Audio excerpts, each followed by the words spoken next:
Uma narcisista não segue o código das mulheres, ela é o código. Ela cria regras conforme quer e tenta colocar amigas umas contra as outras. Então ela vai dizer algo incorreto para uma amiga, esperando que ela não conte para outra. Assim, todo mundo sente que faz parte do círculo íntimo. Mas o que realmente aconteceu é que a pessoa antagonizou todo mundo, colocou todos uns contra os outros. Esteja preparado. Isso é chantagem emocional. Esse é o poder de um amigo narcisista, porque o que ele está fazendo é... Seja uma psicopata como Elaine Maxwell, uma mãe narcisista dissimulada ou uma amiga manipuladora que está deliberadamente te sabotando. Por que confiamos tanto em outras mulheres a ponto de ignorar sinais? Às vezes, de uma perspectiva cultural, muitas dessas características que vemos no narcisismo e na psicopatia, normalmente nós as associamos ou atribuímos a traços masculinos. E se você não estiver atento a isso em um determinado círculo, você não vai perceber ou sequer suspeitar que o combustível do narcisismo pode estar presente em qualquer sistema social. E aqueles que possuem isso muitas vezes fazem um trabalho incrível em esconder a intencionalidade por trás dessa característica, sabe? As motivações para isso e coisas do tipo. Se um amigo ou alguém do seu círculo só supera ou mantém suas expectativas superficialmente, você provavelmente não vai pensar que essa pessoa pode não estar agindo de boa fé. Mas o interessante é que quando se trata de um homem, acho que às vezes você vai pensar nisso. É como se fosse, isso está bom demais. Deixa eu ver, deixa eu procurar os sinais, deixa eu ver se tem algum sinal de alerta. Mas quando é uma amiga, você pensa, ai meu Deus, ela é uma ótima amiga, ela me apoiou. Isso será muito importante. Vemos algumas mulheres conseguindo adotar superficialmente um temperamento agradável em certos contextos sociais, de modo que essa grandiosidade passa despercebida. Não é algo explícito, não é óbvio. E assim, há pessoas que usam estereótipos e expectativas de gênero para explorar outras dentro desses círculos. É como se eles se misturassem tão bem que você nem esperaria que estivessem fazendo qualquer coisa além de colaborar, cooperar. E assim, se você não vê nada acontecendo de forma explícita, como insultos ou traições evidentes, muitas vezes você pensa que isso pode ser exclusivo apenas de círculos masculinos, onde há uma postura ou atitude agressiva. Mas todos esses tipos de coisas, como agressão e tudo mais, podem ser muito sutis. E por isso é muito fácil imaginar que alguém simplesmente não é capaz disso. Ok, gostaria de aprofundar mais agora, pois nunca fiz um episódio sobre uma mulher narcisista, uma psicopata ou qualquer mulher com transtorno de personalidade. Minha comunidade já pediu várias vezes para eu falar sobre amizades. Quero explorar a questão das amizades, focando nos sinais que percebemos, mas não conseguimos expressar. Primeiro, ela pode usar seus segredos como arma, ou seja, usar o que você contou contra você depois. Então, algo que é muito importante entender desde o início, quando estamos falando de pessoas narcisistas, é que elas não acreditam em igualdade. Ok, então qualquer amizade que é estabelecida com uma pessoa narcisista não está sendo construída com base em reciprocidade mútua ou igualdade mútua. Então, logo de cara, qualquer coisa que você dê para ela ou qualquer coisa que ela te dê, na verdade é uma arma. Existem esses objetivos que a pessoa tem, a mulher narcisista nesse caso. Ela tem um objetivo para a amizade. Certo. O objetivo não é colaborar, resolver problemas, se conectar ou criar vínculo significativo. Se for realmente narcisismo, então o que eles vão fazer é organizar esse relacionamento de forma que haja uma pessoa com liberdade de agir como quiser. Essa pessoa é o narcisista. E então a outra pessoa vai ter que ser um objeto. Ela vai ser subjugada, vai ficar sob o controle da pessoa narcisista. Então, quando se trata de contar segredos, revelar segredos ou guardar segredos, isso é uma das coisas mais vulneráveis que você pode fazer com outro ser humano. Então, pessoas narcisistas muitas vezes vão revelar segredos para você logo de cara para te desarmar. Agora você se sente importante. Essa pessoa se abriu comigo, ela confia em mim, mas essa abertura é fingida. Assim você relaxa e se sente seguro, facilitando a exploração por eles. Eles estão tentando extrair informações de você imediatamente, porque assim que eles têm informações que são importantes para você, que te fazem se sentir vulnerável e que podem ser usadas como ameaça contra você, eles têm uma vantagem. Você sabe, segredos estão sendo trocados, coisas assim, vulnerabilidade. Mas, na realidade, a lógica por trás disso tem um propósito completamente diferente. E é importante que as pessoas saibam que esses indivíduos existem, e muitas vezes no começo eles não ocupam muito espaço na sua vida. Então você meio que vai convidando essas pessoas cada vez mais e mais, sem perceber o quanto você está se afundando nesse poço de destruição em potencial. Esse é parte do meu problema, pois se você é mulher e uma garota te convida para sair e vocês compartilham histórias, a sensação emocional é muito diferente. Quando você está com uma amiga, ela te convidou para sair, vocês estão tomando uns drinks, contando essas histórias uma para a outra, ou talvez falando sobre um coração partido ou algo traumático que aconteceu. Tem algo nisso, eu não pensaria duas vezes sobre isso. Se eu estivesse em um encontro e um cara me oferecesse uma bebida e perguntasse sobre meu passado, eu ficaria hesitante. Então, mesmo quando se trata dessa coisa de usar segredos como arma, se uma mulher está compartilhando naturalmente como mulher, você quer se abrir também para que ela não se sinta sozinha. Certo? Como você garante que não compartilha com essa pessoa?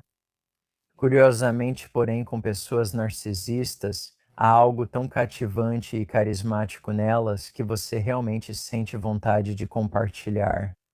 Quando você sente isso muito forte no início, sem planejar expor tudo, de repente, na terapia chamamos de transferência e contra-transferência. Essas emoções começam a ser transferidas para outra pessoa.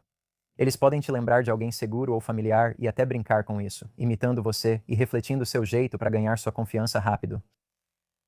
Acho fundamental notar que um narcisista explora a amabilidade e colaboração, usando isso como arma. Então, infelizmente, sou o portador de más notícias ao dizer isso. Você precisa desenvolver um certo grau de ceticismo com pessoas novas. Não é cinismo nem pessimismo, mas na verdade é um senso otimista e saudável de ceticismo. Acho que as pessoas com muita frequência não querem enxergar relacionamentos como processos de entrevista ou não querem ver amizades como algo onde elas precisam avaliar. Mas essa é realmente a melhor maneira de se proteger. Quero dizer, você pode ser aberto o suficiente com alguém e autêntico o bastante sem dar munição que a pessoa possa usar contra você.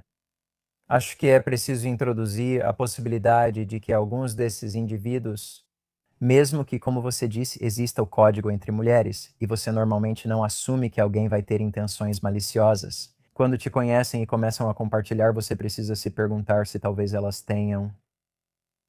Só mantenha isso no fundo da sua mente. Não precisa te dominar ou governar todo o seu comportamento, mas a possibilidade de que alguém possa estar te enganando intencionalmente desde o começo precisa ser considerada. Tudo bem, ceticismo saudável. Tudo bem, certo. Outra coisa em que eu acho que muitas de nós mulheres acabamos caindo em certas situações. Ah, essa aqui dói. As piadas passivo-agressivas. Então ela diz algo doloroso, depois fala que você é sensível demais, fala pra mim sobre isso e sobre ressentimento subjacente e ciúme, essas coisas. Então, Tudo certo, pessoal, já voltamos com o Dr. Peter. Se algum episódio do Mulheres de Impacto te trouxe valor, peço um favor simples. Por favor, vá lá e aperte o botão de inscrever-se ou use o código QR bem aqui. Um clique para se inscrever mostra a todas as mulheres que este é o lugar para fortalecer a confiança. Mostre seu apoio se inscrevendo. Agora, de volta ao episódio. Então, me fale sobre isso e sobre ressentimento subjacente e ciúme, essas coisas. existe diferença entre agressão passiva e agressão encoberta, que é o que a maioria enfrenta na maior parte do tempo. Uau! Qual é a diferença? Um agressor encoberto coloca toda a energia de um golpe físico em uma declaração ou em um estado emocional, e você sente isso. Ah, você pode me dar um exemplo? Por exemplo, você pode estar se preparando para sair com suas amigas e todas estão se divertindo e se sentindo bem. E então, de repente, alguém diz algo como insinuando que talvez você tenha usado isso muitas vezes em um curto período de tempo. E agora você perdeu totalmente a confiança, perdeu o chão, você sente que está duvidando de si mesmo. Isso é uma tática de agressão velada. Não tem nada de passivo nisso, certo? Na verdade, é feito para te desestabilizar completamente e fazer você se questionar e duvidar de si mesmo. E a motivação por trás disso, como você disse antes, é a inveja. Pessoas narcisistas são extremamente invejosas dos outros mesmo quando não tem motivo algum para isso. Eles têm essa mentalidade de que precisam estragar as coisas para outra pessoa. Eles não suportam ver o outro conquistar algo. A inveja é o principal fator. Se você está bem ou feliz, eles não compartilham dessa alegria. O que é interessante é que, enquanto você falava sobre isso, eu estava pensando na diferença de uma mulher dizendo para você: Ah, você cortou o cabelo, não é? Parece que elas não elogiam nem insultam, mas pelo tom de voz e linguagem corporal, dizem que seu cabelo está horrível. Sim, Elas fazem isso de propósito para te deixar mal. exatamente. Quando um cara faz isso, você se sente insegura. Ele não me acha mais atraente. Quando uma amiga faz, estou falando agora para me ajudar a pensar. Parece que você fica envergonhada porque não foi só essa amiga que comentou, todo mundo viu e agora acha que todos pensam isso. Esse é o poder de uma amiga narcisista, porque o que ela faz é, se ela diz alguma coisa, ela já manobrou e combinou com o resto das pessoas para que acreditem nela e não em você. Então ninguém vai nem questionar o comentário ou a observação dela. Vai ser simplesmente aceito como se fosse a mais pura verdade. Ah, sim. De fato, as pessoas do fã-clube ou harém podem mudar a opinião sobre você se esse amigo falar algo assim. Portanto, não é só impressão sua. Quero dizer, eles estão mesmo fazendo isso. Eles estão começando a ser moldados e a passar a ver e perceber você da forma que essa pessoa quer, certo? Acho que isso acaba sendo uma das coisas mais difíceis para muitas mulheres em grupos de amigas. É a era venenosa. Certo, certo. E então, como você disse, é como se essa pessoa, essa amiga tóxica, seja uma narcisista ou pior, estivesse manipulando as pessoas ao longo do tempo e você não percebe, mas você sente. Sim, isso faz parte da triangulação. Então, cada pessoa é a favorita de forma particular com a amiga narcisista, mas não é a favorita no grupo. Ah, Então, na triangulação, basicamente, a pessoa narcisista vai tentar colocar os amigos uns contra os outros.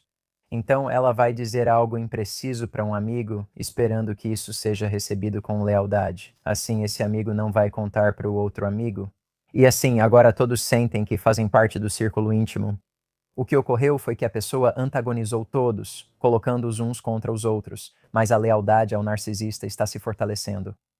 E eles fazem isso, e isso é absolutamente algo consciente, orientado a objetivos interpessoal, tática, não é inconsciente. Essas pessoas estão fazendo isso porque são inseguras e precisam de toda a atenção. Às vezes isso é verdade. Frequentemente essas pessoas se sentem recompensadas ao estar no topo e só sabem agir de forma dominante. E isso também acontece em círculos de amizade femininos, porque uma narcisista não tem código das garotas ou código das mulheres. Elas são o código. Elas inventam as regras na hora, certo? Elas vivem reescrevendo a realidade para se adequar às suas necessidades e desejos. Por isso, isso é comum de se ver. Você vai ver muitas pessoas sentindo que estão em conflito umas com as outras sem nem mesmo se comunicarem, porque todas essas sementes já foram plantadas. sua fala sobre lealdade me tocou. Esse medo de que elas venham falar com você e, por lealdade, você não diga nada, o que faz parte da estratégia delas. Meu Deus, isso me atingiu tão profundamente porque literalmente foi exatamente isso que aconteceu comigo. Eu não vou citar nomes de uma das minhas amigas. Tínhamos um grupo de amigas e eu evitava me envolver porque pensava: se houver algum problema entre vocês como amigas, vou apoiar ambas. Amo vocês duas. Como eu posso te apoiar? Claro que eu sou leal. Eu não vou repetir o que você me diz, mesmo sendo parte do grupo de amigas. Tipo, eu sou leal a cada amiga individualmente. Sim, E aí, claro, tipo, 3 ou 4 meses depois, uma das minhas amigas desabafou e me mostrou todos esses e-mails da amiga a quem eu era leal. E eu não podia acreditar. Eu fiquei tipo, ela escreveu isso. certo. Mas minha amiga não me contou porque, primeiro, ela estava tentando não fofocar sobre a garota. Eu estava sendo leal à garota. E então, a garota, sendo narcisista, acabou ferrando com todas nós porque ela estava manipulando todas nós por trás dos panos. Certo, quero dizer algo importante sobre isso. Não significa que você tenha um problema de lealdade. Ah, obrigada. O que isso significa é que você precisa proteger a sua lealdade, porque mesmo sendo uma característica incrível, você pode ser facilmente explorado por causa dela se não estiver, sabe, considerando que pode haver alguém disposto a se aproveitar disso. Então, muitas pessoas, especialmente mulheres, infelizmente sentem que precisam fazer algo em relação às suas características que foram exploradas. Eu sou sensível demais. Eu sou reativo demais. Eu sou leal demais. Eu confio demais. Eu preciso me equilibrar. Não, se você tem bons amigos, já que ninguém vai explorar essas características, certo? Se você está questionando essa lealdade depois que alguém a explorou, é porque ela foi explorada. Não é porque isso seja patológico ou porque haja algo de errado com isso, ou porque você precise ser menos leal ou mais endurecido. Basta ser mais estratégico ao escolher quem entra no seu círculo íntimo. Narcisistas também costumam minar sua autoestima. Eles sabem como tirar de você os bons sentimentos. Assim, sua autopercepção e autoimagem após encontrar um deles geralmente fazem você sentir que você precisa trabalhar algumas questões suas. E então, novamente, eles vão pegar algo que é incrivelmente valioso, como a lealdade, e vão fazer você pensar que há algo de errado com você por ter isso em primeiro lugar. E quando é alguém ainda mais insidioso do que um narcisista? Digamos, alguém borderline ou psicopata em grupos de amigas. Como esse tipo de coisa acontece? Bem, o que começa a tornar isso um pouco mais, ou melhor dizendo, muito mais maligno, é quando passa a envolver exploração e enganação estratégicas. Não é oportunismo, mas uma escolha deliberada de alvos específicos, comum também em círculos de amizade. Então você tem que ficar atento às mulheres que estão em um círculo de amizade e que estariam dispostas a basicamente te destruir se isso significar que elas podem sair de alguma situação ilesas. Na questão dos relacionamentos, você verá muita coisa parasitária. Tendências. Você vai ver muita gente só tirando sem dar nada em troca, muitas acusações de traição quando você não faz exatamente o que esperam. E então, infelizmente, quando é psicopatia ou algo um pouco mais insensível, tipo realmente sem consciência moral, você vai perceber que existe uma expectativa de que você viole o seu próprio sistema de valores e que você não deve reclamar disso ou confrontar de forma alguma, ou você vai se meter em mais problemas. E com isso, né, há muito mais risco de retaliações públicas. Então, difamação, campanhas de difamação, coisas que podem te custar não só seus sentimentos, mas talvez seu emprego, talvez seu relacionamento, talvez uma amizade próxima, talvez uma aliança com membros da família. Essas pessoas podem se infiltrar tanto na sua vida que até quem você mais confia deixa de acreditar em você. Então, fica realmente extremo quando entramos no campo da psicopatia ou do comportamento antissocial. E é compreensível porque foram tantas violações contra as mulheres que elas pensam: somos tudo o que temos, precisamos estar unidas e acreditar umas nas outras. E por isso existe essa lealdade intrínseca ao seu grupo feminino, porque vocês realmente precisam umas das outras. Vocês devem contar umas com as outras para assuntos que muitas vezes deveriam excluir os homens. Suponha que alguém tenha infiltrado esse sistema. Quero dizer, muitas vezes é o último lugar onde você esperaria que alguém se infiltrasse para explorar. E infelizmente, se o seu público está dizendo, mas e quanto a isso? Porque isso aconteceu com minha mãe ou meu melhor amigo de infância. E existe toda essa culpa inerente de, será que eu deveria estar vendo ela dessa forma? Ela não é inimiga? Ela é minha amiga? Certo. Então vai haver muita dissonância cognitiva quando você tentar entender se isso pode estar acontecendo em uma amizade. Quando sinto que uma amiga me traiu, penso: será que sou só eu, Lisa Bilieu? Ou será algo que sinto agora por estar triste ou de TPM? Eu sempre tento ter uma visão mais holística, em vez de uma visão muito focada e restrita. O problema é que nesses momentos penso que talvez ela realmente tenha te usado. Começo a refletir sobre tudo que fiz por eles e o que eles fizeram por mim. E aí você começa a sentir vergonha e culpa, tipo, espera aí, você não é uma boa amiga porque agora está fazendo isso esperando que eles retribuam, mas você fez por isso ou fez por bondade genuína? Isso mexe muito comigo. Bem, o que está realmente acontecendo é que você está percebendo a ausência de reciprocidade mútua. Mas se você tem consciência, o que normalmente faz é começar a se julgar, se criticar. Eu poderia ter feito algo um pouco melhor da minha parte. Em que sou diferente deles, também tenho necessidades que quero que atendam. Ter necessidades em um relacionamento não é errado, desde que haja acordos. Um dos acordos precisa ser a reciprocidade mútua, certo? Novamente, como não há igualdade em um sistema narcisista, você não pode esperar que eles te tratem da mesma forma que você os tratou. Mas o que eles fazem ao longo do caminho é agir superficialmente, fazendo coisas que parecem ser gestos gentis ou parecem ser evidências de que realmente te ajudaram. Se você realmente analisar, provavelmente não há muito peso ou profundidade nessas coisas que eles fizeram. São apenas gestos que eles usam como evidência. Olha, eu fiz isso por você. Lembra quando conversei com você por 2 horas enquanto chorava? Isso pode ser verdade, mas você não sabe como eles internalizam essa experiência com você. Você não sabe o quanto isso significou para eles. Eles podem ter apenas encenado lealdade sem realmente ter lealdade. Ou então aquela que eu já ouvi, talvez seja só pela minha posição. Postei nas redes sociais e te agradeci.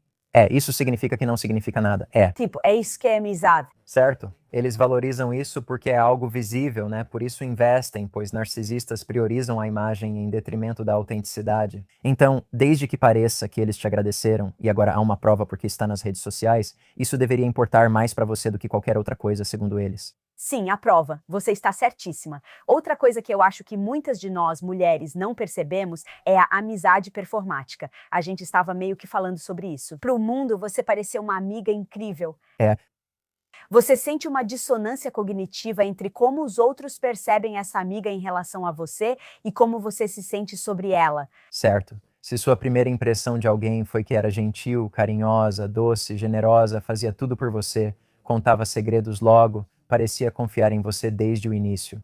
Toda vez que essa pessoa age de forma contrária a isso, sua mente vai criar um viés de confirmação e voltar para aquela informação inicial. E vai apagar ou editar a inconsistência. E então, amigos narcisistas passam pela fase de bombardeio de amor até nas amizades, no sentido de que eles te seduzem a manter uma imagem idealizada deles. Então, uma vez que eles se comportam mal, seu conhecimento prévio realmente te leva a vê-los de uma forma positiva. Eles fazem isso desde o início, então você nem percebe que já foi fisgado por esse processo. Não é bem um vício. Gosto de diferenciar. Você não é viciado em alguém assim, mas essa pessoa pode tomar conta do seu sistema e fazer você agir conforme a vontade dela. Uma das formas de fazer o que eles querem é se autoavaliar e corrigir os erros deles. Ah, fale mais sobre isso. Como você estava dizendo antes, quando algo está dando errado no relacionamento, mesmo que você consiga identificar a contribuição deles, você começa a se autoanalisar e tentar descobrir como você fez aquilo acontecer. Talvez se eu tivesse agido diferente, eles também teriam agido diferente, pois você tenta confirmar a imagem original que tem deles. Certo? Certo? A seguir. Prepare-se. Se estiver lidando com um narcisista ou psicopata, a campanha de difamação começa imediatamente. Certo, vamos ser sinceros. Quantas vezes você já saiu faminto, correndo de um compromisso a outro sem parar? E suas únicas opções são basicamente porcarias, tipo lanches de posto de gasolina, barrinhas cheias de açúcar ou algo que te faz se sentir péssima 20 minutos depois. Olha, amiga, se você está tentando construir confiança, se está tentando ter energia e realmente estar presente na sua própria vida, o que você coloca no seu corpo realmente faz diferença. Por isso sou apaixonada pelos beef sticks da Paleo Valley, feitos com carne de gado alimentado 100% com capim. Eles são super puros, sem aditivos estranhos e realmente cheios de proteína que te dá energia ao invés de te deixar lenta. Então você não precisa abrir mão de nada. E agora mesmo você pode comprar 30 beef sticks por apenas 36. Então, da próxima vez que você estiver saindo correndo, você vai ter algo que realmente apoia seus objetivos e é super gostoso. Então clica no link aqui embaixo e faça seu estoque agora mesmo.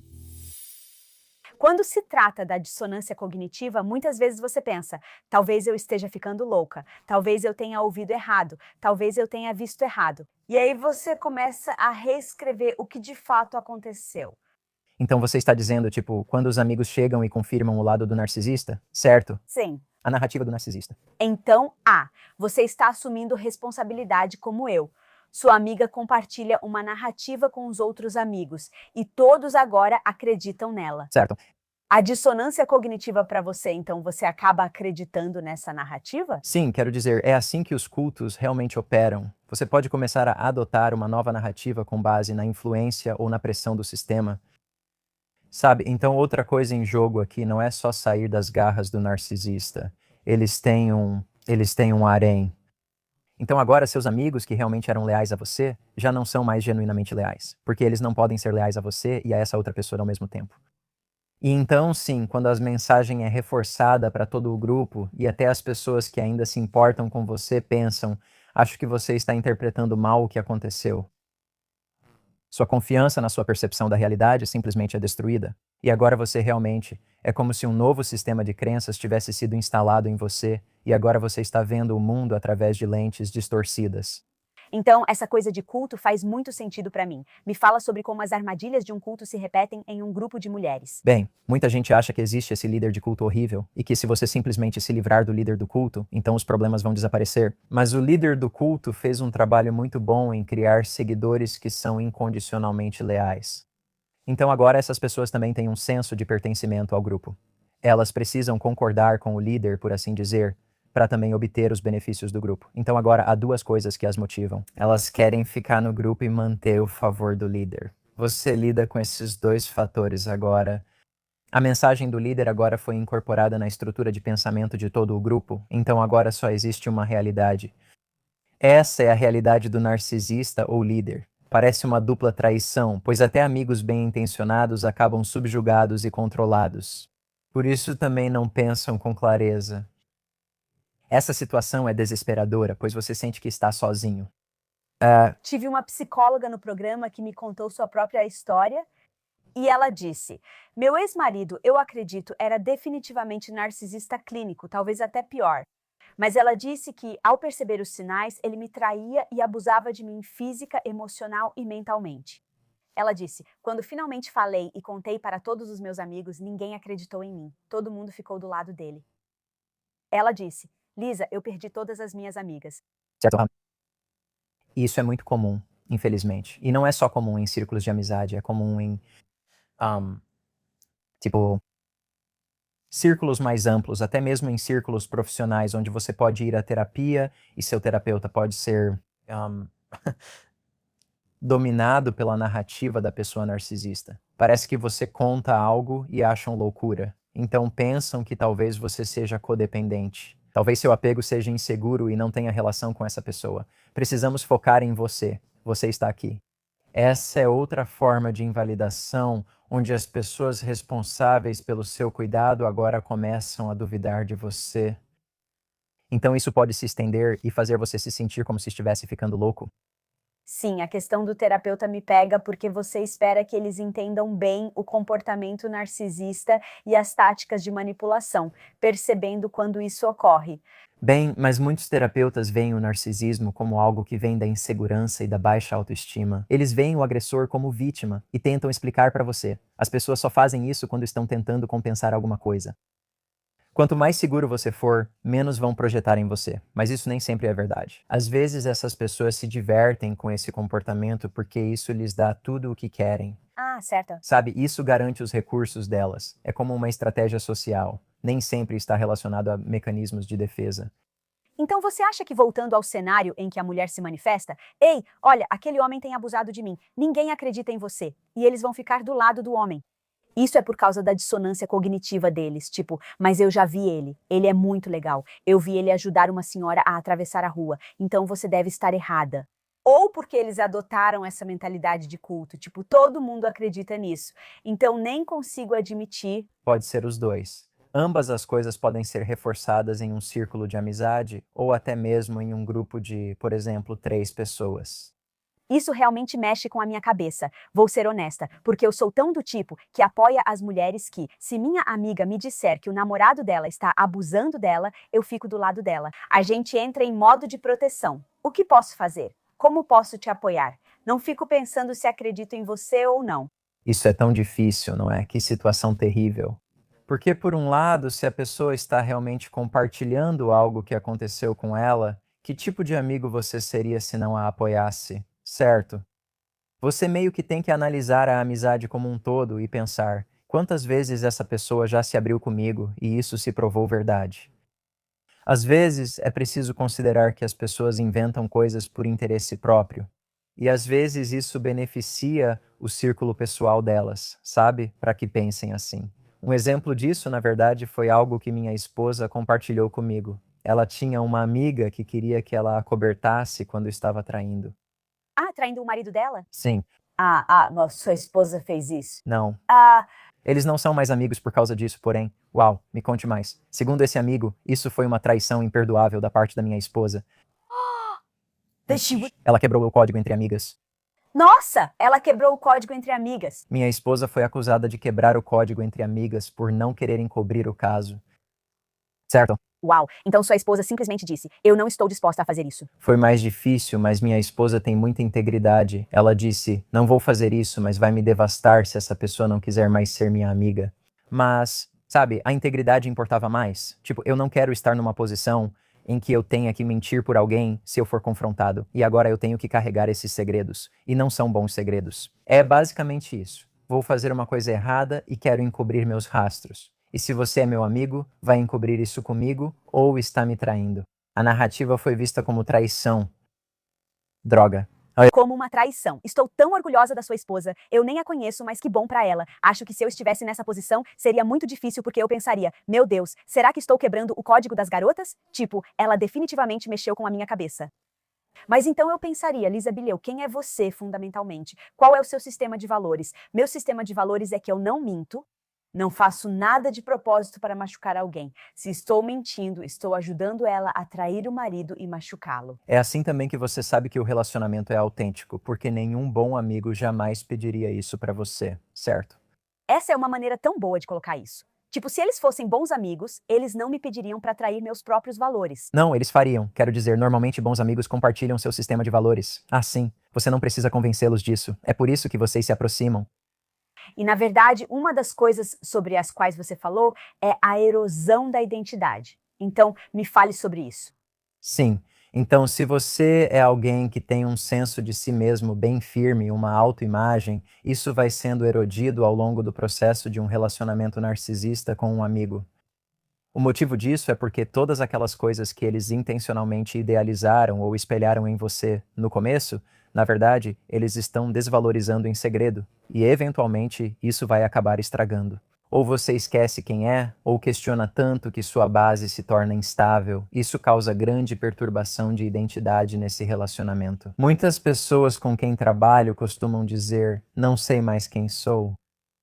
O interessante sobre mulheres, como você disse, é que quando é com um homem, você pensa, ok, ele não gosta de mim, mas no grupo de amigas são várias pessoas. Essa erosão da identidade não ocorre apenas com uma pessoa. A erosão da identidade, quando isso acontece no grupo de amigas, é como se agora fossem 10 pessoas com quem você tem essa conexão de erosão da identidade. Certo, nossos sistemas nervosos estão interconectados uns com os outros, certo? Então é como se você estivesse entre a cruz e a espada. É como se todo mundo estivesse dizendo: não, é assim que você precisa começar a se enxergar agora. Isso mudou. Você precisa aceitar isso. É muito difícil para alguém simplesmente manter sua posição e dizer: bem, eu sei que todas aquelas pessoas em quem confio, sabe, com a minha vida, estão erradas. É muito raro que isso aconteça. Sim, e mesmo quando se trata das pessoas ao seu redor, eu mencionei Ghislaine Maxwell no começo. Tipo, isso é uma daquelas coisas em que acho que eu não teria duvidado dela. Certo? Eu não teria pensado duas vezes. E eu não sei, me ajuda a pensar sobre isso. Como mulher, quando uma mulher é muito poderosa, eu admiro ela. Eu fico tipo, uau, ela teve que fazer tanta coisa para subir na vida. Eu tenho tanta admiração por uma mulher que teve que passar por coisas difíceis para conquistar o sucesso. Com alguém como Ghislaine Maxwell, o poder e o fato de ela ter feito um trabalho incrível fariam diferença. Então, não é só pelo fato de ela ser mulher que me faz pensar que eu confiaria mais nela, mas agora tem também esse elemento do poder. Então precisamos ter cuidado para não pegar uma fórmula de sucesso e aplicar para tudo sobre quem ela é pessoalmente. Ela pode ter sido muito ambiciosa. Ela pode ter sabido como fazer as coisas acontecerem de maneiras que outras mulheres não conseguiam. E isso objetivamente é realmente admirável. Ah, entendi. Certo. Mas não queremos cometer o erro de pensar que, além dessa ambição, existe o mesmo nível de afabilidade, o mesmo nível de conscienciosidade, o mesmo nível de empatia que há em todas as mulheres. Pode haver um traço nesse perfil específico que drena a empatia e a compaixão. Então a ambição dela é admirável, mas talvez seja um pouco insensível, é um pouco impiedosa. Ah, Certo. talvez seja maquiavélica, né? O caso Maxwell é muito interessante porque, bem, queremos acreditar, queremos que seja inacreditável. Só o tanto de limites que ela conseguiu ultrapassar contra mulheres, especificamente contra mulheres, eu até poderia justificar se fosse contra homens. Homens a maltrataram, ela não confiará neles e eles terão o que merecem. Fácil. Mas quando é contra mulheres, quando ela é tão predatória assim, quando ela sai ativamente para atraí-las e destruí-las sem nenhum remorso ou culpa, isso é assustador. Existem variações disso em grupos de amigos e acho que devemos ficar atentos. A frieza dessa pessoa é exagerada para meu círculo. Você realmente precisa atualizar suas avaliações. Alguns relacionamentos podem ser deixados para trás se você começar a avaliá-los de verdade. Certo, agora eu gostaria de passar para tipos de traços mais sombrios. E por que ainda não exploramos o lado sombrio o suficiente? Porque esses não é só questão de você não vê-los. Eles literalmente operam de forma estratégica para agir pelas suas costas, a fim de manipular você ou te encurralar, e você simplesmente nem percebe. E acho que esses são, às vezes, os mais difíceis de lidar. Você mencionou um pouco antes sobre campanhas de difamação. Só para constar, a campanha de difamação começa antes mesmo de você conhecer. Antes de você conhecer. Isso não acontece depois que eles ficam decepcionados com você ou depois que você os decepciona de acordo com os padrões deles. Porque parte da grandiosidade, parte dessa característica, é uma atitude condescendente em relação aos outros em geral. Então, mesmo que eles estejam tentando te agradar, ou seja, tentando ganhar seu favor, eles secretamente já estão te difamando pelas costas para alguém. É assim que eles ganham vantagem, sabe? Então existe essa ideia de que isso acontece depois. Só esteja preparado. Se você realmente lida com um narcisista ou psicopata, a campanha de difamação começa desde o início. O que isso faz por eles, basicamente, é torná-los os guardiões da narrativa oficial, certo? Então, a campanha de difamação não é só porque eles são ciumentos ou invejosos. Isso faz parte. Mas muito disso também é para estabelecer domínio no grupo, certo? Todo mundo vai me ouvir e todos vão ter um inventário dos defeitos dos outros desde o começo. E aí eu sou a pessoa que guarda os segredos, certo?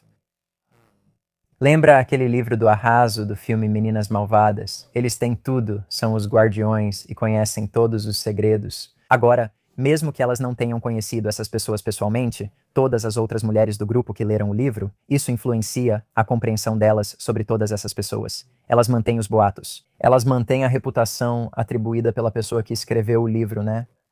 Isso é interessante. Então existe muito mais estratégia social em uma campanha de difamação do que só, sei lá, invejar alguém e querer, sabe, prejudicar ou falar mal. Não é só porque isso faz a pessoa se sentir melhor. Vai muito além disso. Quero dizer, é algo muito estratégico. Mantém a autoridade e dominância na estrutura. Por que acreditamos logo na primeira pessoa que diz isso? Então, como numa campanha de difamação, eles praticamente criaram um catálogo de todas as coisas negativas, de modo que se você vier a público e falar, ninguém acredita em você porque pensam, espera aí. Nos últimos 3 meses, tenho ouvido algo diferente, então você acredita em quem fala primeiro. Porque eles fizeram um bom trabalho em estabelecer que a imagem anterior que você tem deles, a representação que você guarda deles na sua mente, é inabalável. Então, se eles estão dizendo algo, você tem que acreditar, porque eles já estabeleceram que são o tipo de pessoa que não mentiria para você. Certo? Então é essa confiança implícita que eu acho que realmente é transmitida para você, até mesmo em um nível inconsciente, muito mais do que apenas pelas palavras que eles usam. É a linguagem corporal deles, são os maneirismos deles, é o carisma deles, é a maneira como eles se relacionam com você. Tudo isso parece muito bom, acolhedor e confiável. Lembro de ouvir conversas assim quando estava em um relacionamento com alguém assim. Às vezes parecia que faziam isso por tédio, ligavam para amigos e iam para outro cômodo, mas falavam alto para eu ouvir. E elas simplesmente, essa é uma ex-namorada sua.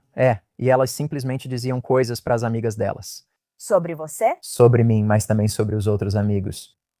Era como se fosse a coisa mais estranha. Eles diziam, eu não confiaria em fulano pra fazer isso. Eles não conseguem fazer nada direito, sabe? E aí vão lá e contam alguma coisa pra essa pessoa. E aí vão lá e contam alguma coisa pra essa pessoa. E basicamente eles ficam falando mal de todo mundo do grupo. Novamente, há o componente de lealdade. As pessoas temem trair isso por integridade. Me disseram isso por um motivo. Estão confiando em mim. Você não vê isso como campanha difamatória. Você percebe o quanto esse amigo confia em você. Eu sou a pessoa com quem eles desabafam. É bem malicioso até onde isso vai. Digo, até onde eles estão dispostos a se aproveitar de você, sabe? Na sua situação, quando você ouviu sua ex-namorada ir para outro cômodo e falar mal, você associaria isso a um traço de personalidade e, portanto, ela faz isso com você também? Você separou as duas coisas mentalmente? Bem, o traço que ela estava expressando se chama antagonismo, certo? Antagonismo é colocar as pessoas intencionalmente em conflito umas com as outras. Então, mas quem é o ponto em comum? Se todos estão em conflito, quem é a base? São eles, certo? Então, quando você ouviu ela falando isso sobre as amigas dela, você pensou que ela faria o mesmo com você também? Não, necessariamente. É por isso que pergunto, pois não acho que amigas façam isso mesmo que falem algo sobre outra. Talvez eu devesse pensar assim, mas não penso automaticamente. Será que ela fala isso de mim? O que ela faz? Não, quando está sob subjugação, ou seja, sob controle, Você minimiza muitas ofensas e dá o benefício da dúvida várias vezes? Você parte do princípio de que, se fizeram isso, há um bom motivo. Talvez tenham sido ameaçadas, estejam feridas, tenham trauma de infância ou só estejam se ajustando. Sabe, talvez elas estejam estressadas. Quero dizer, você inventa todas essas desculpas e explicações para o motivo de elas não estarem fazendo isso de propósito e por que não fariam isso com você. Então vamos procurar tudo o que pudermos para nos tornarmos a exceção. Essa é outra coisa que os narcisistas fazem imediatamente. Eles mostram disposição para quebrar suas próprias regras, como na fase de bajulação. Por exemplo, eles saem mais cedo do trabalho para passar tempo com você, mostrando o quanto querem estar ao seu lado. O que dizem é: vou quebrar meus próprios compromissos e também os seus. Um dia vou esperar que você saia mais cedo do trabalho quando eu pedir. Se não fizer, não é tão bom amigo quanto eu fui, pois não fez o mesmo por eles. Assim, a narrativa se distorce. É sobre isso que eu falo. Eles encenaram essa falsa virtude e agora esperam que você retribua. Ai, Deus, esse tipo de reciprocidade em que você se sente tão culpada se não retribuir parece algo bem estratégico. É um jogo de longo prazo. Muitos aplicam esse golpe chamado seleção preferencial de alvos, não oportunista. Eles vão se aproximar de você não só romanticamente, mas também por verem em você uma amizade valiosa e depois te explorar. Fiz essa cara porque me identifiquei muito. Infelizmente, me desculpe. Sim. Certo. Então vamos para. Ok, essa aqui me pegou. Meu Deus, acho que toda mulher vai sentir isso. Engenharia de exclusão social, que é tipo, ah, me desculpa, eu só esqueci de te convidar. Não, sabe quem esquece esse tipo de coisa, né? Não, isso é agressão velada. É isso que um agressor velado faz. Muitas vezes o fato de não convidarem você é visto como agressão passiva. É uma forma de agressão muito premeditada e ativa, só está disfarçada por causa da negação plausível. Esqueci, não lembro de tudo, minha semana foi muito estressante.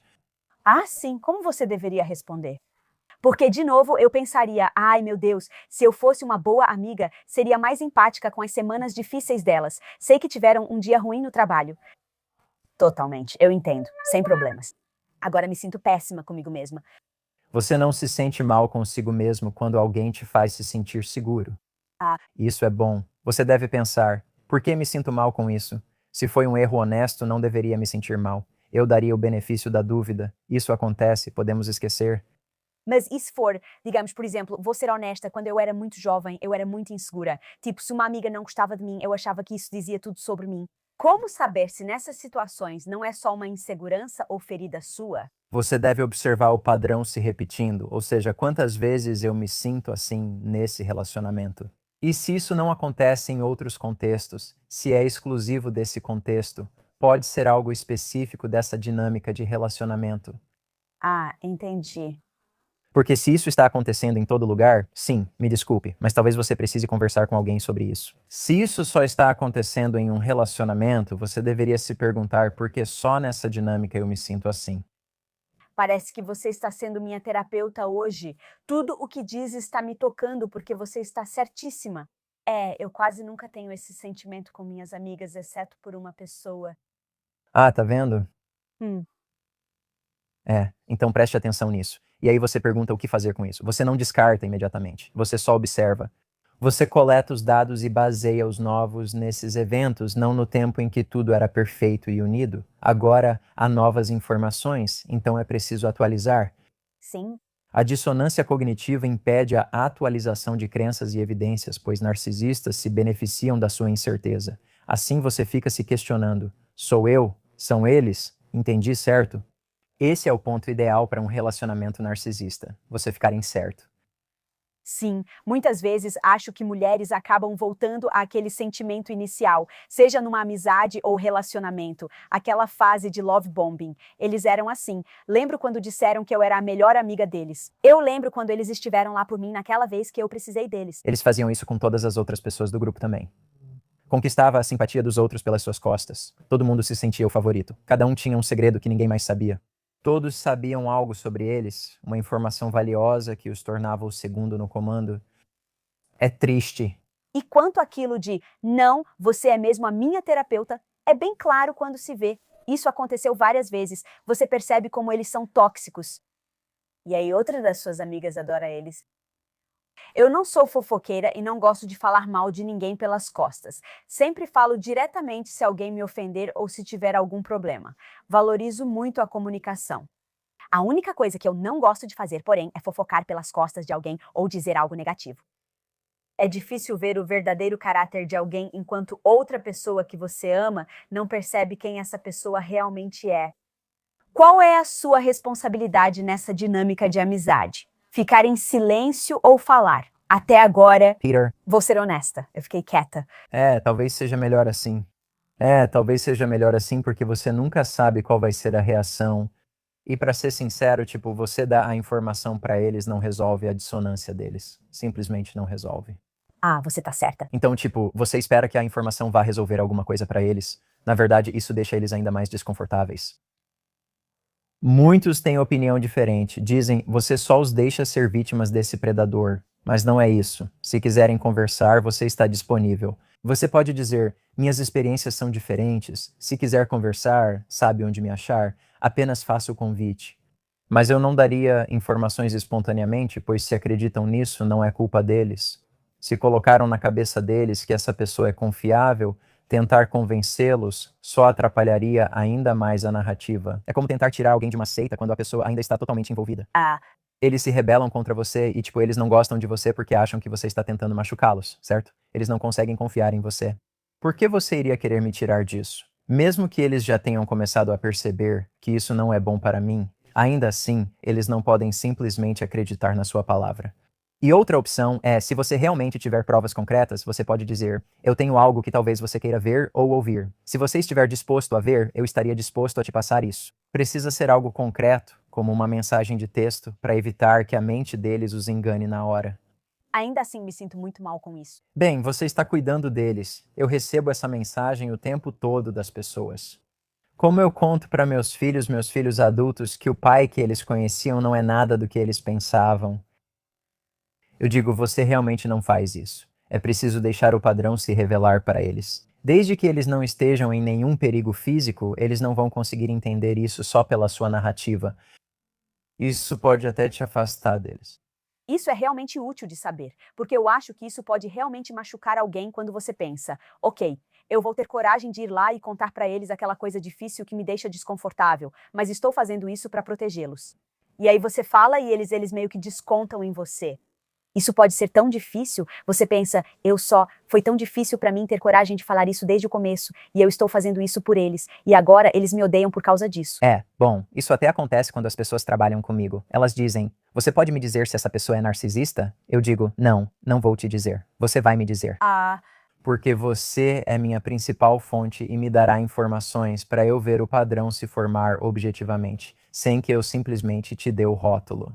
Você não vai se sentir melhor se eu disser, sim, essa pessoa é um narcisista de carteirinha. É melhor você sair dessa. Você pode até acabar ficando mais tempo se eu te disser isso. Então essas palavras não têm muito valor inerente quando você está tentando entender alguma coisa, mas eu precisei dos rótulos para sair da minha própria situação.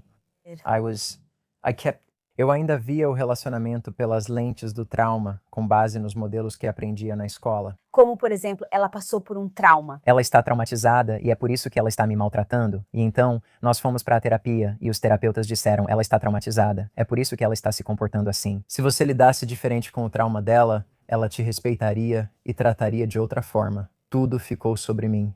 Eles disseram que assim ela te respeitaria. Eles não acreditavam que os terapeutas que eu procurei na época, isso foi há uns 10 anos, eles não acreditavam em abuso intencional. Tudo era reativo, processos inconscientes. Eu contribuía e cocriava isso. Naquele momento da sua vida, você acreditava no que a terapeuta dizia? Sim, eu não tinha escolha. Era uma sensação ruim, mas eu insistia em pensar que precisava trabalhar mais em mim mesmo.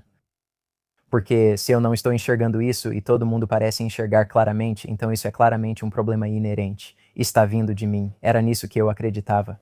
E, infelizmente, sabe, eu não necessariamente quero ser o mensageiro disso, mas parece que de alguma forma eu acabei me tornando isso. Apenas considere a possibilidade do componente da intencionalidade, que nem sempre é uma defesa. Às vezes, essas pessoas realmente se beneficiam de grupos de amigos funcionando dessa maneira. Certo, eles não vão desistir disso. Eles gostam muito da frase pessoas feridas ferem pessoas. Eles adoram. Quero dizer, isso lhes dá imunidade. Imunidade. Isso é pesado. Bem, é verdade que pessoas feridas ferem pessoas, mas não podemos usar isso como uma explicação universal para todo comportamento socialmente desajustado, especialmente no caso de Bundy, que na verdade afirmou: parem de procurar causa e efeito. Vocês não vão encontrar. Sabe, ele se contradisse várias vezes. Em outros momentos dizia: ah, sim, é a indústria do sexo, da pornografia. Sou muito sensível a isso. É cultural. Depois ele se contradizia e falava: não apaguei, não há nenhuma entidade em mim. Sei o que fiz. Você merece proteção contra pessoas como eu. Então ele mudava novamente. Eu sou a vítima, mas eu acredito nele quando ele diz que não estava sentindo dor quando fazia isso. Não era isso. Não era uma dor que ele mascarava ou compensava. Ele não sentia vergonha. Isso é psicopatia de verdade. Então temos que entender que não é tão marginal quanto gostaríamos que fosse. Existe uma quantidade considerável da população em geral que possui esses traços, não ao extremo de Bundy, mas a ponto de não se preocuparem com você de forma alguma, sabe? Até mesmo em uma amizade. É. Certo. Já mencionamos um pouco, mas quero aprofundar a manipulação por meio de pessoas próximas, quando começam a manipular outras pessoas, sem que você saiba, para então coletar informações sobre você e usá-las depois. É. E obviamente eles fazem isso para te chocar, te desarmar, quero dizer, para te surpreender. É chantagem emocional também. Você não vê o grupo de amigos como uma teia em que todos estão presos. E então você está dando informações para todo mundo.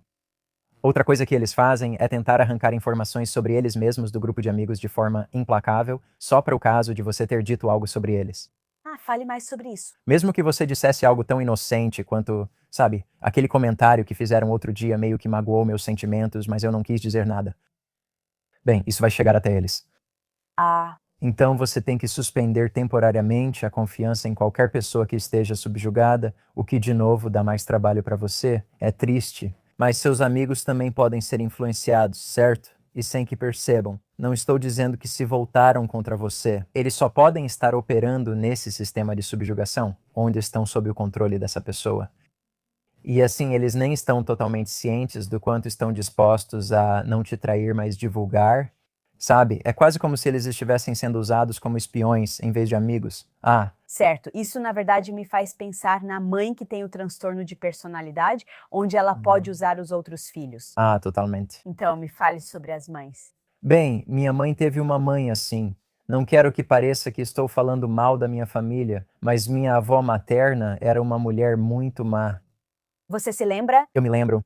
Sim, nós éramos levados para a casa dela muitas vezes quando éramos crianças. Então, eu presenciei muito as interações e as dinâmicas que aconteciam entre ela e minha mãe. Mas ela ligava para minha tia e espalhava um boato sobre minha mãe. E então minha tia confrontava minha mãe ou perguntava se era verdade. E aí minha mãe, claro, negava porque não era verdade. Mas isso reforçava a confiança na mãe. Em vez de ser não era verdade, que alívio, era agora não posso confiar na minha irmã. Ela triangulava os filhos, colocando-os uns contra os outros e contando histórias diferentes para gerar conflitos. Ela tinha inveja da minha mãe. Muitas filhas têm muita dificuldade em aceitar que suas mães poderiam ter inveja delas. Essa seria a minha próxima pergunta. Pedro, como eu faço para entender isso? É seu próprio filho. Então, novamente, o sistema operacional deles não tem as mesmas motivações. Normalmente quando você vê seu filho, você sente esse orgulho implícito ou inerente, esse vínculo, amor e carinho por ele, e você celebra as coisas que acha que o mundo vai celebrar sobre eles. Essas são ameaças para um narcisista, não motivos de celebração. Então, mesmo que seja sua própria carne e sangue, mesmo que você, de certa forma, tenha criado porque é seu filho, eles ainda veem isso como ameaças externas, porque e se minha filha for mais bonita do que eu? Quero dizer, você deveria se orgulhar. Bem, isso vai representar uma ameaça para alguém extremamente vaidoso ou para alguém que prioriza sua imagem acima de qualquer outra coisa, que investiu na própria imagem em detrimento de qualquer outro aspecto de si mesmo, certo? E parece que seria algo contraintuitivo para uma mãe fazer. Eu diria que é mesmo. Não é assim que normalmente somos feitos para prosperar em uma relação de cuidado. Mas algumas dessas características, infelizmente, existem em mães. Como a mesma mulher pode fazer isso, então? Então, uma mãe vai ter vários filhos. Um vai ser o filho ruim, certo? você só está tentando, o outro será o filho dourado. A mesma personalidade que você citou pode não querer que você seja mais bonita, mas ainda assim coloca um filho dourado num pedestal. Sim, uma forma de explicar isso é que minha avó de fato me tratou com carinho. Ah, tá vendo? Isso mesmo. O motivo pelo qual ela fazia isso, como terapeuta, vou dizer, não como neto. O motivo pelo qual ela fazia isso é porque, se ela conseguisse manter a narrativa ideal, se eu mantivesse a idealização dela, ela poderia realmente agredir minha mãe verbal e fisicamente na minha frente, e minha mente me diria que era outra coisa. Então não era que havia algo inerentemente especial em mim. Vou dizer clinicamente que isso fez com que ela me tratasse dessa forma. Era uma questão de conveniência? Eu também nunca questionei. A resistência da minha mãe era: ei, não fale assim comigo na frente dos meus filhos. O que acontece ao dizer isso para um narcisista? Deixa eu fazer isso na frente das crianças. Certo. Então, muitas vezes, o fenômeno do filho dourado é assim: me beneficia se você me vê como perfeito, porque aí você vai ter dificuldade em acreditar que estou abusando da outra pessoa. Não é que eles realmente tenham favoritismo por essa pessoa. Talvez ela seja menos ameaçadora. Talvez sua aparência faça com que não pareça uma ameaça. Existem vários motivos para isso, mas não é algo genuíno como eu gosto de você ou não gosto de você. Certo, porque eu assisti recentemente a uma docu-série sobre, você se lembra do programa John and Kate Plus 8? Sim, As crianças já estão bem mais velhas. Um dos filhos mais velhos não fala com a mãe nem com os irmãos. E é porque ele foi o que percebeu, tipo, espera aí, mãe está sendo inadequada, espera aí, mãe. E ele começou a perceber as coisas. E olha, eu não sei a situação, não sou especialista. Mas com base no que ele estava dizendo, ele falou: eu comecei a perceber toda a toxicidade. E então, minha mãe começou a me atacar. E ela colocava meus outros irmãos num pedestal. Todos me viam como a filha problemática. porque essa era a pessoa que ia atrapalhar a imagem perfeita? Certo. Exatamente. Então, todos nós, em um sistema narcisista, somos usados como peões. Não há lealdade, o que é triste, pois quem foi bode expiatório pensa que talvez pudesse se relacionar diferente com a mãe para ser o filho de ouro ou mais favorecido, mas na verdade não havia nada que você pudesse fazer. Então, quero empoderar seu público para não pensar que havia algo que você poderia ter feito para, sabe, merecer o tratamento de uma mãe narcisista. Elas não têm motivação interna para te tratar assim desde o começo. Então você acabou de falar sobre a história com sua avó e sua mãe. Você disse: essa é minha avaliação de psicoterapeuta olhando para trás. Pode falar sobre o neto em si? Então, no fundo do seu coração, naquele momento, você está vendo sua avó rebaixando sua mãe. Me conta o que realmente está passando pela sua cabeça quando você imagina sua avó como uma pessoa incrível e, de repente, vê essa situação. Como foi essa sensação? O lado humano e não clínico em mim precisou compartimentalizar isso, né? Nós éramos muito próximos, eu tinha uma relação muito ahm, ligação complicada com ela, porque eu me lembro dela, do calor na voz dela, e ela cantava para mim quando eu era criança, em italiano e tudo mais. E isso era muito significativo e ainda é. Agora, como adulto, eu posso dizer, bom, sim, isso pode acontecer. E outro tipo de abuso pode acontecer simultaneamente na mesma pessoa. É como a dualidade da dor e da crueldade, sabe, em alguém. Mas quero dizer, ainda há momentos em que eu quero mantê-la como uma representação na minha mente, como se fosse só minha avó que me amava. Sabe, quero dizer, claro, a gente quer isso dos nossos avós, a gente quer isso dos nossos pais, a gente quer isso dos nossos amigos. A realidade é diferente, mas acho que na verdade é melhor saber a verdade agora do que viver nessa fantasia. Ah, Certo? isso é difícil. É melhor? Pra mim, é sim. É sim, saber a verdade, não viver na fantasia. É. Ai, eu não sei. Às vezes eu digo para mim mesma, eu sei que estou me enganando, mas eu prefiro pensar na minha avó desse jeito. Você acha que isso realmente me impede de aprender a lição? Acho que depende das circunstâncias. Por exemplo, minha mãe ainda nega isso. Ah, Ela está. então ela fica tipo, minha mãe era incrível. Não, não era incrível. Ela dizia: entendo o que você fala, mas amava minha mãe e ela sofreu muito. Ou seja, ela não teria me tratado assim se fosse melhor. Pessoas machucam pessoas. É, Uhum. Então é fascinante que você era a filha dourada e agora consegue entender e enxergar a verdade disso. Mas para ela, ela precisa se apegar a uma idealização de quem ela era. acho fortalecedor saber a verdade. Acho que algumas pessoas, né, se precisam se apegar a uma imagem fantasiosa ou explicação pela metade, depende do contexto, sabe? Bem, isso na verdade me leva a mais uma tática que eu gostaria de mencionar, que é o assassinato de reputação. Sim, há tantos exemplos disso. Bem, então o que você está descrevendo é, digamos que você nem sequer conheceu algumas das pessoas que a pessoa narcisista já influenciou, como se eles já tivessem criado uma imagem sua com desinformação. Ai, Deus. Tipo, quem sabe o que eles falaram? O amigo pode ter dito isso. E, cometeram uma grande traição no começo da amizade de vocês. Talvez você tenha tentado roubar o namorado dela ou fez algo, espalhou um boato devastador sobre ela. Pode nem ser verdade, mas todo mundo já assume isso sobre você. Então sua reputação já foi manchada e lá já chega antes de você, certo? E elas fazem isso porque não querem correr o risco de alguém gostar mais de você. Alguém pode se aproximar de você. Você não pode ser visto como alguém com potencial para ser simpático, amável. Quero dizer, isso é ameaçador demais para elas. É inconveniente para elas. Então elas fazem muita sabotagem relacional, até mesmo com pessoas que você nem conheceu. Certo. Mas é muito triste pensar que alguém só está te convidando para a vida dela, para te explorar, para ver que tipo de utilidade ou valor você tem para ela. Quero dizer, seja sua mãe que te criou e você não percebeu o que estava acontecendo até finalmente enxergar isso. Ou se eram grupos de amigas com uma dinâmica estranha que te faziam sentir desconfortável com algumas garotas, mas não com outras.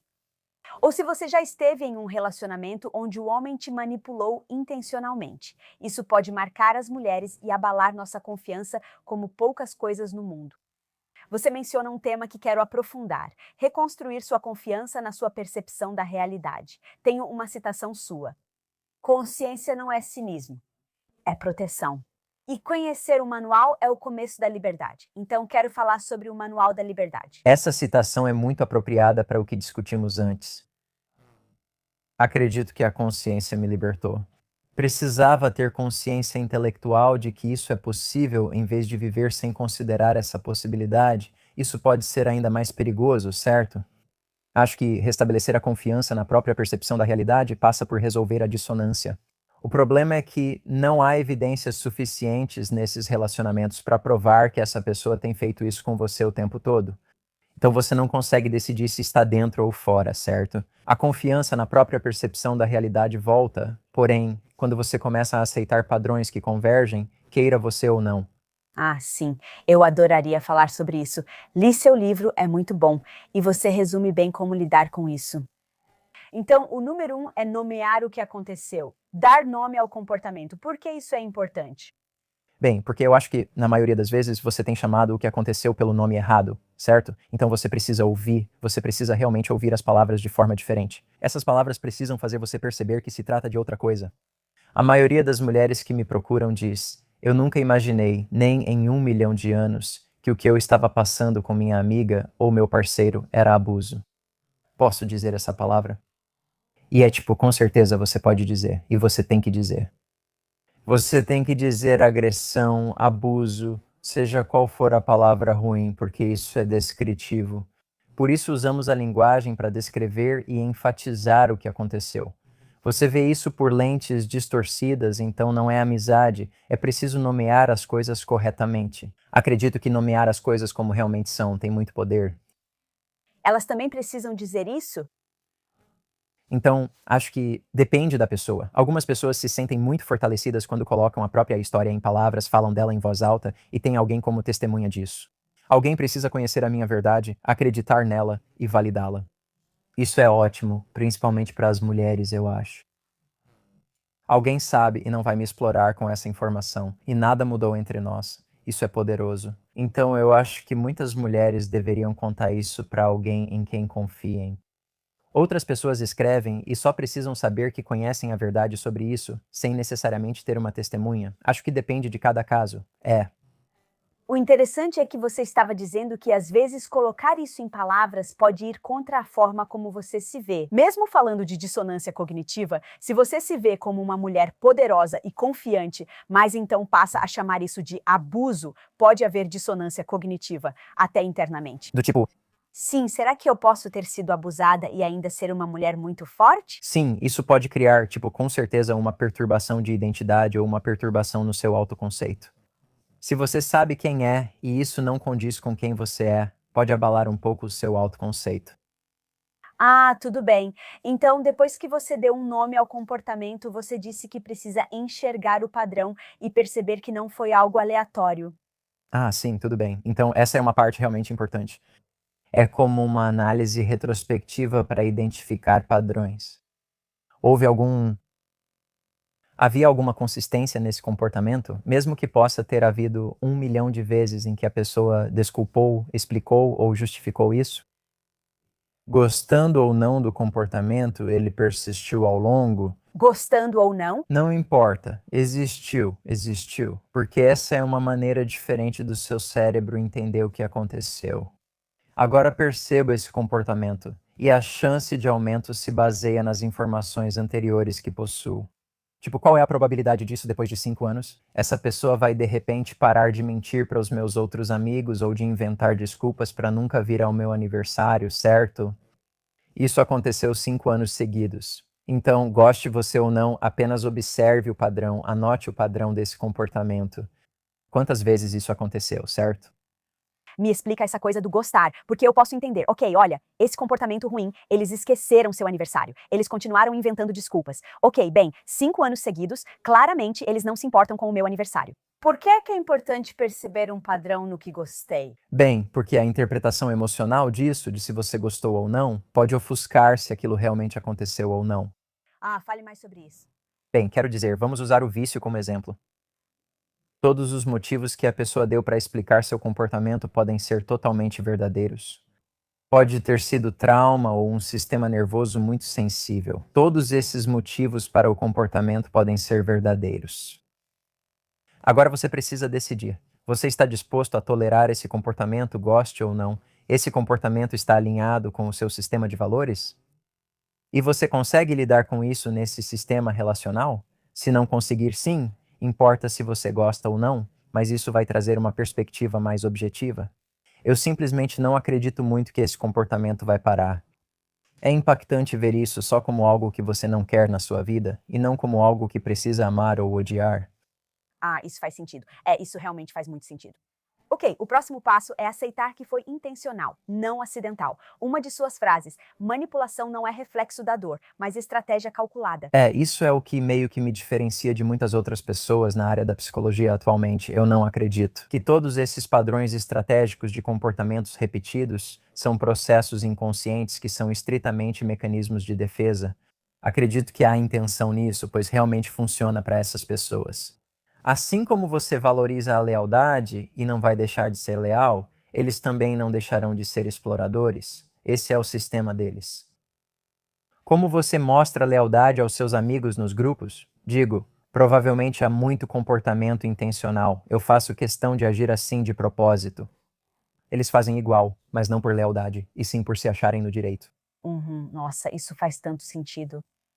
O próximo passo é validar que você realmente percebeu isso e não estava imaginando. Isso é muito importante. Isso é enorme, e uma das formas mais eficazes que já vi disso entre mulheres são grupos de apoio de mulheres que passaram pela mesma coisa. Assim, elas podem pular as etapas de explicar sua história e a dificuldade de contar, algo que nem faz sentido para elas. É como se você pulasse todas essas etapas e fosse direto para, sim, eu garanto que quando você começar a falar sobre esse amigo ou esse cônjuge, você vai estar contando a minha história. E então há essa ressonância imediata que acontece em milissegundos, quase que inconscientemente. E essa validação traz uma sensação de estabilidade e clareza. Não quero voltar ao tema de seita, mas aprendi muito estudando e trabalhando com isso, incluindo a Nexium. Quando você começa a perceber, depois que sai da seita e vê outras pessoas que também saíram e ouve as mesmas histórias, você sente um certo alívio, tipo, ok, graças a Deus não era só comigo. Mesmo tendo provas do que aconteceu com você, ver outros também com provas é mais reconfortante, especialmente ao receber validação externa. Com certeza. E curiosamente, muitas mulheres tentam sentir vergonha disso, porque acabam pensando: será que isso significa que estou feliz que aconteceu com outra pessoa? Não, não é isso que significa. O que significa é que você não está sozinha nisso, e você precisa saber disso. Sim, eu mesma não cheguei a entrar, mas acho que tem uma página no Facebook, virou até site. É tipo, você está namorando o mesmo cara? São várias mulheres dizendo, esse cara é um traidor, não confie nele. Então penso, se aconteceu com ela, tudo bem, nem vou arriscar. Bom, esse é um bom exemplo de ceticismo otimista. É tipo, eu não vou simplesmente entrar nisso às cegas. Agora tenho informações prévias sobre essa pessoa e não vou ignorá-las. Mesmo que a ache atraente, apenas vou levar isso em conta. O que a gente tende a fazer é que nossos vieses de confirmação podem polarizar as coisas. Então, se o seu viés é do tipo, eu vou ignorar todos os dados importantes contra isso porque eu quero muito, isso é um problema. Isso é realmente interessante quando se trata de amizades. Porque não existe essa linha divisória tão clara. Certo? Então, tipo, com um cara, Se você está namorando, você fica tipo, vamos assumir um compromisso? Vamos ser exclusivos? certo? Um compromisso, vamos morar juntas? Outro compromisso. Estamos casadas agora? Isso significa que você tem regras sobre as etapas. Com amizades, Você não tem. sim. E é também por isso que às vezes é mais difícil de perceber porque a intimidade não é tão delimitada. Sim. Como adultos, não pedimos para alguém ser nosso melhor amigo para sempre. Não definimos esses estágios, apenas notamos que a pessoa continua presente, é voluntário, ela deve gostar de mim. Isso pode ser perigoso, pois assumir que a pessoa aparece porque gosta de você pode ignorar que talvez você seja valioso para ela de um jeito ainda não percebido. E eu vou ver o que ela vai fazer com isso. E com os caras, é tipo, ok, estamos prestes a morar juntos, então eu preciso falar sobre meus limites porque estamos prestes a entrar nessa nova fase. Com amizades, Você não faz isso. É aquela coisa que vai se acumulando aos poucos, sabe? Onde você não falou nada por 2 anos. E aí fica, será que eu posso realmente falar sobre isso agora? Porque eu não falei nada por 2 anos. há muitas chances dos amigos se afastarem e se reaproximarem. E aí você meio que pode esquecer o que eles fizeram com você. Ah, Sabe, a distância beneficia eles porque eles conseguem se reagrupar e quase torcem para que você volte a enxergá-los como antes. isso literalmente aconteceu comigo. Não vou revelar nomes, mas eu era muito próxima de uma pessoa. Ela me enchia de elogios e atenção. Eu pensava, meu Deus, essa amizade é incrível. Ajudei essa pessoa por anos, fiz muito por ela e quando conseguiu o que queria, sumiu da minha vida. Percebi o que aconteceu e pensei, ok, Lisa, aprenda, anote os sinais, o que deixou passar e os instintos deixados de lado. Então fiz o treinamento. E eu não vi essa pessoa há uns 6 meses. Aí eu vou a um evento beneficente e ela está lá. E a primeira coisa que faz é vir direto até mim, me dá o maior abraço. Lisa, eu te amo. Senti sua falta. Fiquei sem jeito e disse, também te amo. É, Cara, por dentro eu fervia de raiva. Pensei, por que falei isso? Estava furiosa e senti que me traí. eu sei, mas esse é o sistema de subjugação. Você acaba se submetendo e é difícil de acreditar, mas eles realmente, sabe, existem gravações de EEG da atividade cerebral. Pessoas podem causar diferentes sentimentos em outras. E então, o que eles querem que você faça é que você seja a Lisa performática naquele momento em que você vai dizer, eu também te amo. Sim, esse é o cenário para isso. Então eles estão tirando isso de você, e você quase não consegue evitar de dizer. E depois você volta e pensa, o que deu em mim? Sim, eu deveria só ter ignorado essa pessoa ou sido educado e falado respeitosamente. Obrigada. Você cuida. E então, claro, olhando para trás, você fica ensaiando o que gostaria de ter dito. Tudo isso faz parte do sistema que foi instalado há muito tempo, antes mesmo de você perceber que havia algo errado no relacionamento. Se você reencontrar alguém assim anos depois, pode voltar ao mesmo sistema de subjugação, onde eles são sujeitos e você só objeto. Ah, sim, reconheço isso em mim. Muitas mulheres também. Gosto de agradar e evito chatear as pessoas. Naquele momento penso, sei que se não retribuir, o momento ficará muito constrangedor.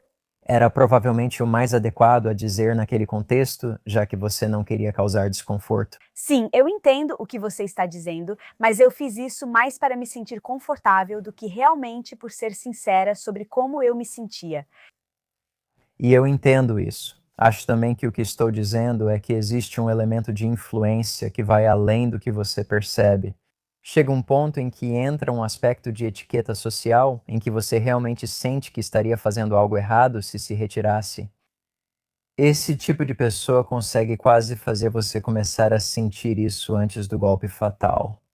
Quando falo sobre o ceticismo, você só precisa se antecipar um pouco a isso, com cautela, só um passo benigno à frente disso, para não sentir que está em uma situação da qual não pode sair voluntariamente. É isso.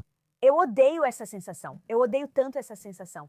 Certo, ao dizer isso em voz alta, você valida a sua percepção e entende que não está imaginando. Assim, trata-se de reconstruir a confiança em si com clareza. Agora me explique como você faz isso. Muitas pessoas não fazem um inventário regular da própria personalidade, dos próprios traços, das coisas que provavelmente deveriam valorizar em si mesmas. Então, uma maneira de fazer isso é usar essa oportunidade como uma fase de autodescoberta. Vá e analise a si mesmo. No meu livro sobre dissonância cognitiva traumática, listo traços que acredito que as pessoas devem cultivar para lidar com esses relacionamentos. Um deles é a integridade. Um deles é ser capaz de estabelecer limites sem culpa, certo?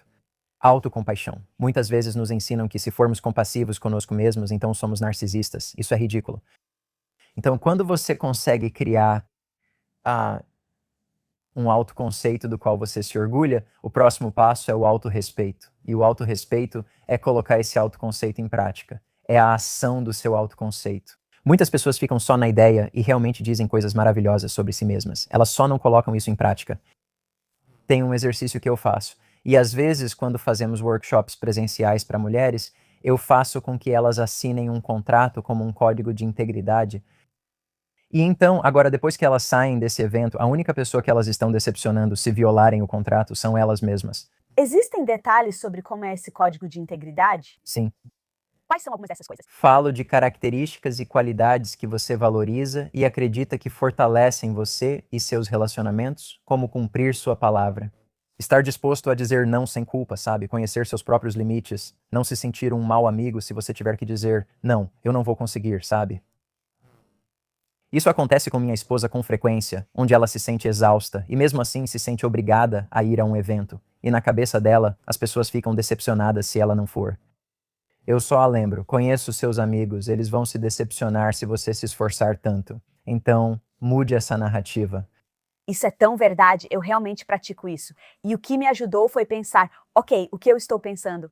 Eu estou dizendo o que estou pensando. Eu estou agindo de acordo com o que estou dizendo. Isso mesmo. Certo. Então, esses 3 pontos ficaram muito claros para mim, para eu pensar. Espera um minuto, Lisa Biliel, você acabou de dizer que está realmente cansada.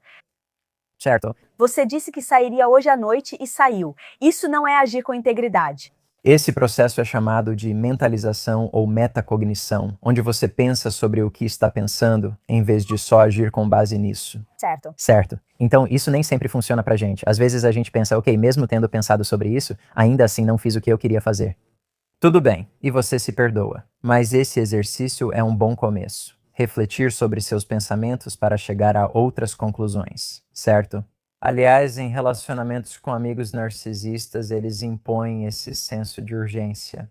Então você não consegue refletir sobre seus próprios pensamentos ou sobre as escolhas que são melhores para você, porque você está pensando no que é melhor para eles? Sim, e eles fazem isso instantaneamente. E é bem insidioso como essas coisas, quero dizer, essas coisas podem se instalar tão rápido e te reprogramar de certa forma. Claro. Obrigada por revisar a lista. Se alguém está ouvindo agora e muito do que vimos realmente ressoou com essa pessoa, seja em uma amizade feminina, seja uma mãe, seja alguém como Elaine Maxwell, que Deus me livre, ou seja um cara da sua vida amorosa, tudo isso faz sentido para elas e querem recuperar a confiança na sua própria percepção da realidade. Qual seria o primeiro passo? Tipo, se alguém simplesmente não tem nem coragem de buscar ajuda, o que essa pessoa pode fazer? Essa é uma ótima pergunta. Eu diria educar-se, buscar psicoeducação, mais especificamente sobre como abuso intencional e relacionamentos de subjugação, ou seja, relacionamentos que parecem não permitir que existam duas pessoas em pé de igualdade neles. Pesquise sobre isso. Há muita literatura, especialmente psicológica, tratando das motivações do comportamento e temas relacionados. Acho que as pessoas só precisam saber que isso é possível. O primeiro passo é simplesmente aceitar que é possível que alguns dos seus relacionamentos sempre tenham envolvido esse componente de controle e não apenas um desejo sincero de colaborar e cooperar. Sempre há essas desculpas de que, bem, essas pessoas se comportam assim porque estão magoadas, são inseguras, têm vergonha de si mesmas, que a vergonha é tão inconsciente que elas estão evitando isso e projetando isso nos outros. Você só precisa entendê-las por esse ponto de vista e tudo fará sentido, mas isso nem sempre acontece. Só.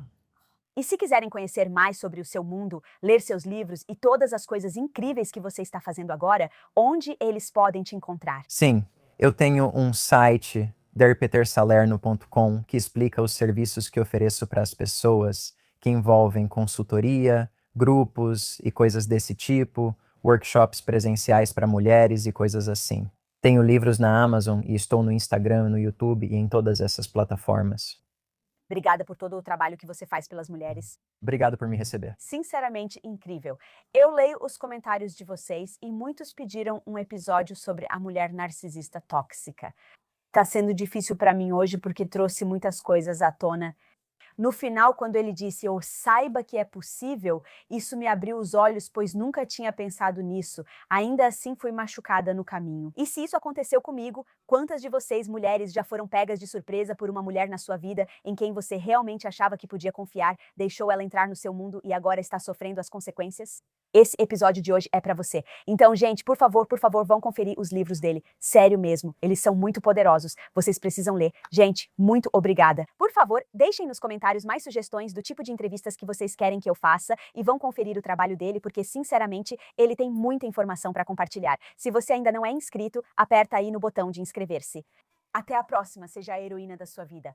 Paz! Se você está em uma situação em que aquela pessoa gentil, doce e discreta da sua vida está, na verdade, tentando te manipular, então você não pode perder este episódio aqui com a ex-espiã russa. Agentes secretos se adaptam ao alvo para serem o par perfeito.